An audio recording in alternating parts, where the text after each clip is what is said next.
Elle est le ventre mou du classement des forces militaires mondiales.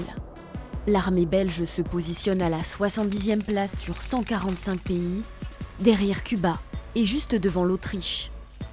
La Belgique serait-elle la mauvaise élève de l'Union européenne ?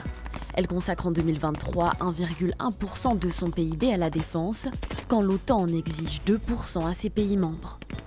Mais depuis 2 ans, la guerre aux portes de l'Europe semble avoir poussé Bruxelles à repenser sa politique de défense et à moderniser son armée.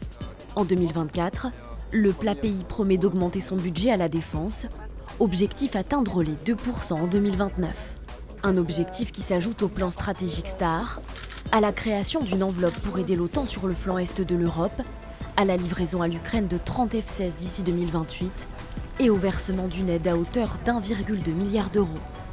Dans les rangs de son armée, 31 400 soldats, dont 25 000 actifs, c'est 0,3% de la population. Aux mains de ces soldats, 4 600 véhicules de défense, mais sans chars. Du côté maritime, 2 frégates et 2 navires de patrouille. Dans les airs surtout, 110 avions militaires, dont 45 sont aptes au combat.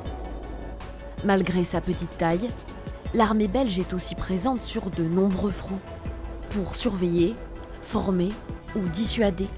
Si elle n'est plus présente au Mali, au Niger ou en République centrafricaine, une part importante des effectifs belges se situe aujourd'hui à l'est de l'Europe, mais également en mer Rouge, avec la frégate belge Louise Marie, ou encore en République démocratique du Congo ou au Bénin.